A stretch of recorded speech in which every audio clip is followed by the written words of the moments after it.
Kenya, rise and shine to the morning momentum this 7th day of February 2025. It's a Good Friday, and this is a daily compendium of local and international news, human interest stories, current affairs, and expert opinion.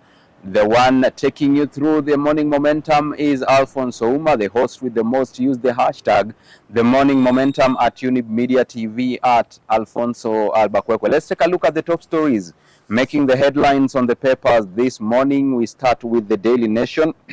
Secret keepers of Ruto, Kenyatta and Moi empires. Now, it has been revealed that they are exclusive and their job descriptions require them to remain discreet in both their professional and personal lives, lest they attract unwarranted attention to their employers' affairs. And yet, they hold the keys to investment vehicles with assets and cash worth billions for some East Africa's wealthiest and most politically influential families, along with businesses as well as domestic secrets that keep the multi-billion shilling empires reviving.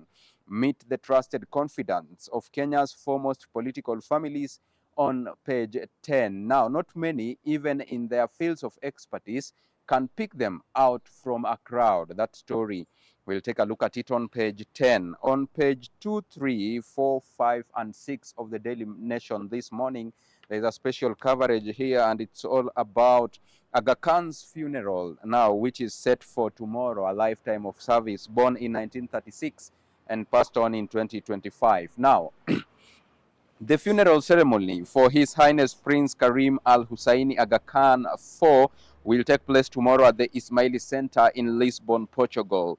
The ceremony will start at 11 a.m. and it will only be open to invited guests, including members of the Aga Khan family, leaders of the global Ismaili community and the Aga Khan Development Network, international dignitaries, officials of the Portuguese government and state authorities. Also on the Daily Nation this morning on page 14,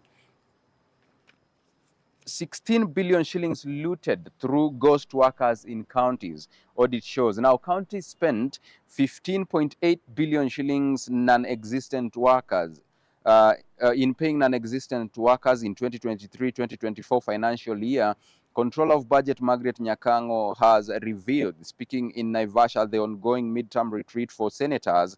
Dr. Nyakango said the money was not processed through the Integrated Financial Management Information System, IFMIS, as required by the law, meaning the payments were processed manually to avoid scrutiny by auditors. You want to catch up with more of that on page 14 of the Daily Nation this morning.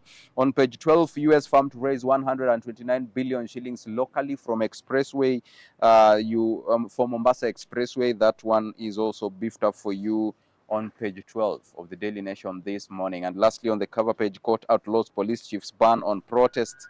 We'll take a look at that. Let's get up close and candid with the Daily Nation right here now on page 2. Aga Khan saw media as a catalyst for development.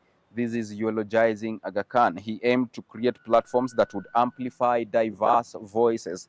The vision included the idea that media should serve as a watchdog for democracy. Still on the Aga Khan memorial, Aga Khan's funeral set for tomorrow in Lisbon. Mudavadi condoles with the family. Now, the funeral ceremony for His Highness Prince Karim Al Husseini Aga Khan IV will take place at the Ismaili Center in Lisbon, Portugal tomorrow. The ceremony, which starts at 11 a.m., will be open only to invited guests, including members of the Aga Khan family, leaders of the global Ismaili community and the Aga Khan Development Network, international dignitaries and officials of the Portuguese government. The ceremony will be live streamed on the Ismaili TV, according to an official statement released yesterday. Now, on page 3, you have the pictorials of Ismail Aga Khan, and you will take a look at that. Now, on page 4, still on Aga Khan's passing on, Aga Khan's dream, how Nation became Kenya's biggest newspaper to streamline the flow of copy from teleprinters and reporters to sub-editors. A hole was bashed through the floor next to the chief sub-desk and aluminium tube inserted down, which stories were dropped. You will catch up with that on page 4 and page 5 of the Daily Nation this morning. Still, that proceeds to page 6. Now, let's move on and take a look at page 8. Maize millers face higher aflatoxin pain in imports. Now, entry of grain from Tanzania and Uganda has made minimal impact in stabilizing supplies. Kenyan market not a better alternative as farmers hoard produce in hope of better returns. Now, millers purchasing maize from the East African community are concerned about high aflatoxin levels, even as they grapple with supply challenges amid hoarding by farmers.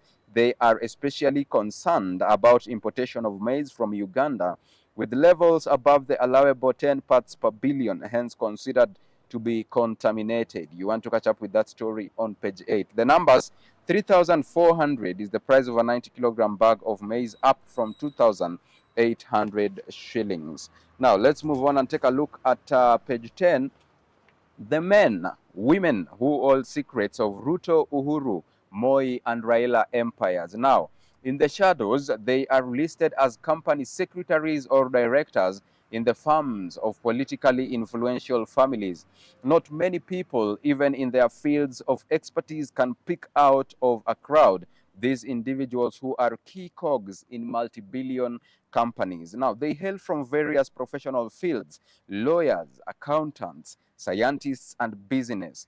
They are reclusive, and their job descriptions require them to remain discreet in both their professional and personal lives, lest they attract unwarranted attention to their employers' affairs. Not many, even in their fields of expertise, can pick them out of a crowd, as they are not very well known, and yet they hold the keys to investment vehicles with assets and cash worth billions for some of East Africa's wealthiest and most politically influential families, as well as business and domestic secrets that keep the multi-billion shilling empires reviving. In some companies, they are listed as proxy shareholders and directors. In others, directors with no shares. Some of them are listed as company secretaries. For President William Ruto, Charles Taylor Alusala has become a crucial cog in the machine that moves the family's vast and diverse business interests. Mr. Alusa is a trained accountant who has dedicated a good chunk of his professional life to the audit field. Now, the first 3 years of his career after graduating from Strathmore University were spent at the National Audit Office, currently the Office of the Auditor General. Nearly 15 years after leaving the state institution, he has a presence in several companies owned wholly or partially by members of the president's family. You want to catch up with that story on page 10 of the Daily Nation this morning.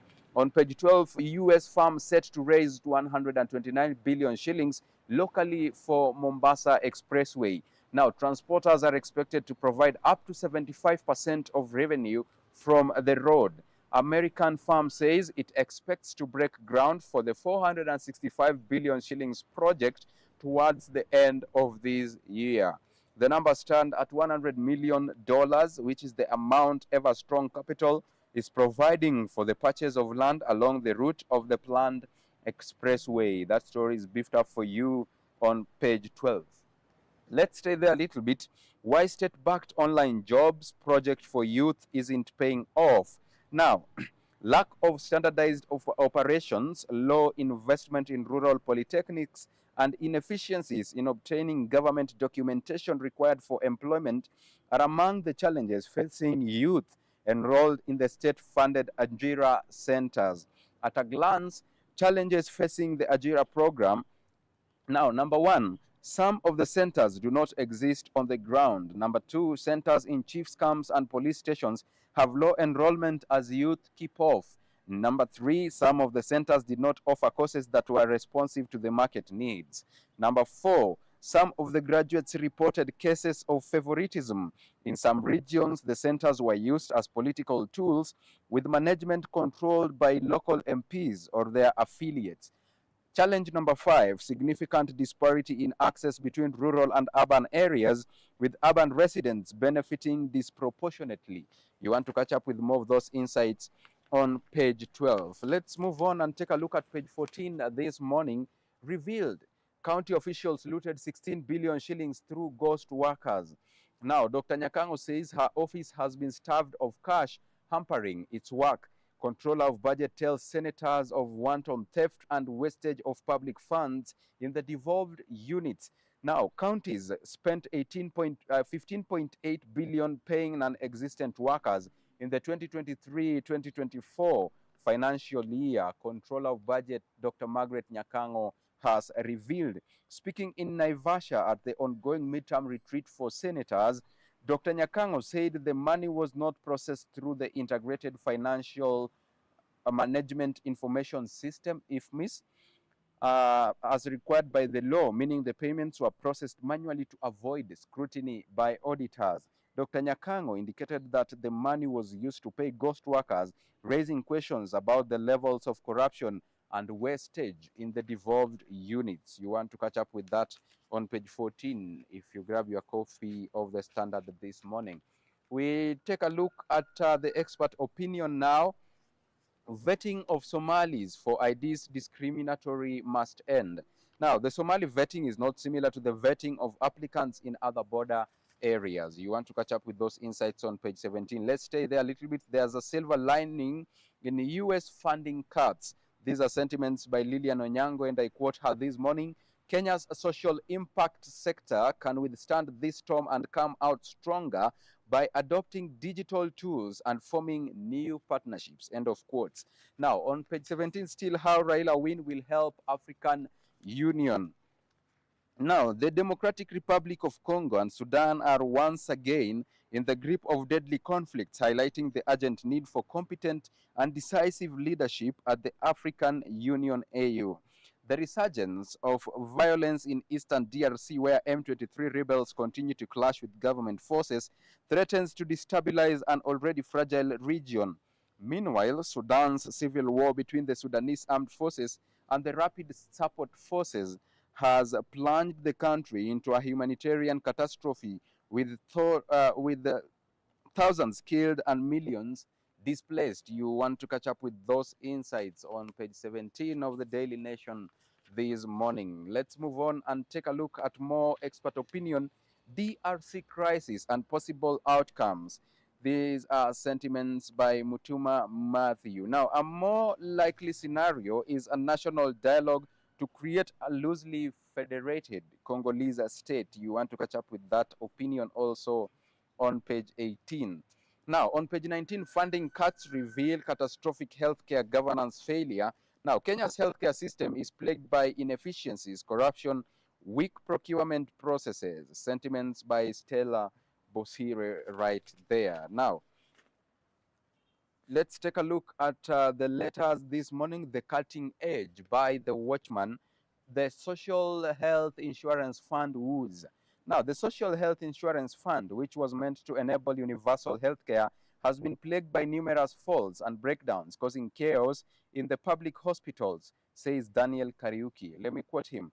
This is needlessly causing pain and agony for patients and their families. The government should stop politicizing healthcare and make it work. End of quote. His contact is listed on page 20 of the Daily Nation this morning. The DN2 Voice article today is about Lake of Tears. Now, death for a shilling. As climate change drowns their farms, Sango Rota women risk everything in Lake Victoria's parasite-infested waters. They know it's fatal, but they wade in anyway because their children must eat. You want to catch up with that human interest story on page 4 and page 5 of the DN2 article this morning. Now, shall we take a look into that a little bit now? Climate crisis turns Lake Victoria into a deadly workplace for desperate mothers. Water bodies backflow ruins livelihoods, exposes women to poverty. diseases and climate-related gender inequalities, and causes tragic preventable health consequences. Now, environmental ravages, negative effects have been devastating. The Sango Rota part of Nyakach in Kisumu County, displacing families and forcing women into dangerous fishing practices, leading to illnesses and death. That story is beefed up for you on page 5. Now, on page 7 of the DN2 article, empty promises, endless grief, Kenya's failing fight against femicide. A surge in cases has exposed systemic failures in justice, protection, and gender violence prevention efforts. The killing of women has reached alarming proportions, with activists demanding justice, legal reforms, and accountability. That story is beefed up for you on page 7 of the DN2 article. Let's shift gears and take a quick look at county news on the Daily Nation this morning. Now, in Ouma Bay County, anxiety as USAID-funded organizations suspend HIV/AIDS program. That story, we'll take a look at it in a short while on page 24.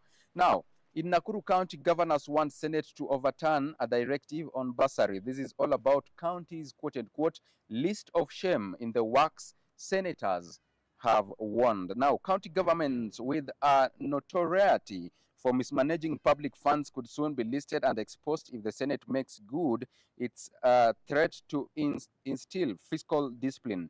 This emerged as lawmakers took county bosses to task over misuse of taxpayers' money during the two-day Senate midterm assessment and planning retreat in Naivasha. Let's go to Bomet County East. Ethics and Anti-Corruption Commission detectives detain Barchok, raid his residence and offices. Now, Bomet Governor Hilary Barchok was taken into custody yesterday over claims of corruption. Detectives from the Ethics and Anti-Corruption Commission EACC raided Professor Barchok's house early morning in an ongoing investigation into conflict of interest and theft of public funds. Let's move on to Ouma Bay, a story we talked about a while ago. Anxiety as organizations suspend HIV/AIDS services. Now, non-governmental organizations have asked their staff not to report to work. At a glance, no more private services for HIV patients. Ouma Bay County Health Chief Officer Kevin Osur explained that as a stopgap measure, the county government has started implementing a contingency plan, including integrating services. He gave the example of HIV patients who in the past would be attended to at support centers within the health facilities for privacy, but now they will have to seek their services together with other patients. That story is beefed up for you on page 24 of County News this morning. Let's go back to Nakuru. Quote unquote, big man linked in Molo activists murder. Now, slain Molo activist Richard Otieno, popularly known as Molo President, will be laid to rest today, even as detectives work to arrest the mastermind of the murder. According to Otieno's family, he will be buried at his parents' home in Siaya County. Otieno, a fierce critic of the government and Molo MP Kuria Kimani, was hacked to death on January 18th, a few meters from Elbagon Police Station. Briefly in Nairobi County, relief after planned demolition cancelled. Now, hundreds of residents of Mukuru Masai in South B, whose houses were set to be demolished next week, were relieved yesterday after Starehe MP Amos Mwago announced the exercise has been cancelled.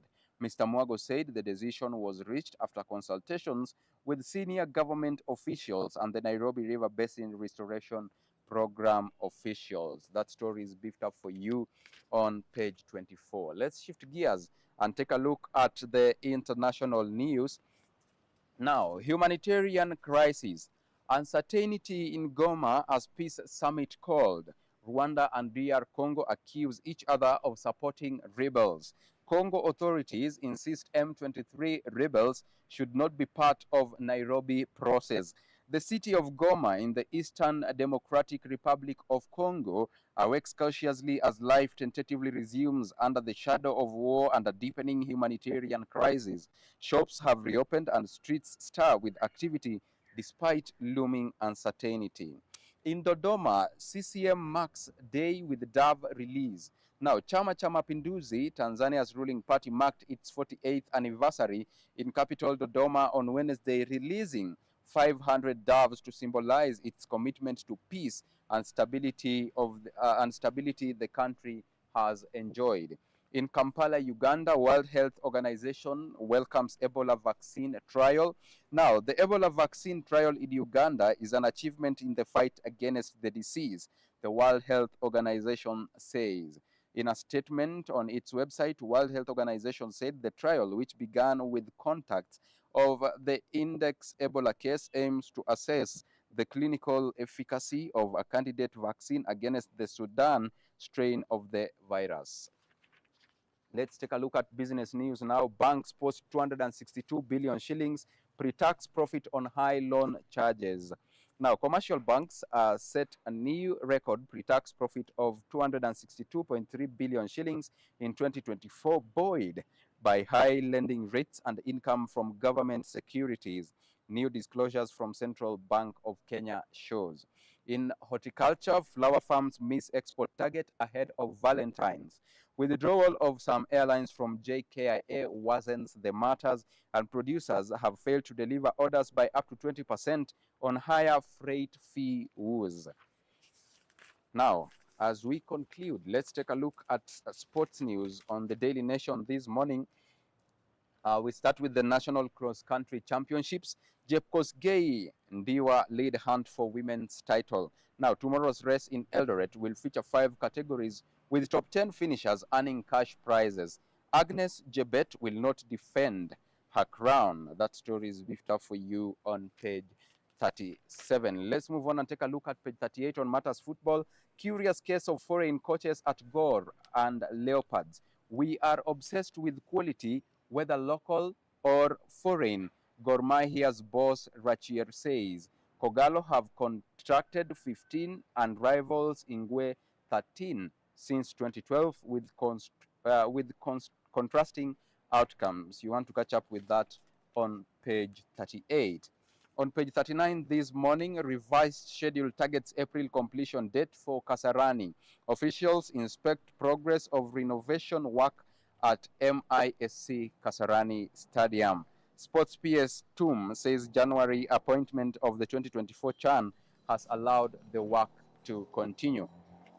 Now, on the cover page of the Daily Nation this morning, senators reject proposed revenue sharing formula. Now, senators say the formula will disadvantage many counties, and lawmakers agree to form a bipartisan team to review proposal before tabling. Let's delve a little bit into that. Senators have adopted a bipartisan approach to resolve the impasse over the new revenue sharing formula for counties. The figures stand at 1.3 billion shillings, and that is the amount Kakamega County would lose if the proposed revenue sharing formula is adopted as is. Now, also Kanja ban on protests in Nairobi quashed. Now, the High Court has invalidated the decision by the Inspector General of Police, Douglas Kanja, to ban anti-government protests in Nairobi Central Business District. In the directive issued last year, Mr. Kanja also demanded that demonstrators must have a designated leader. However, Justice Bahati Mwamuye yesterday said the directive issued on July 17, 2024 was a blanket limitation of human rights, hence unconstitutional.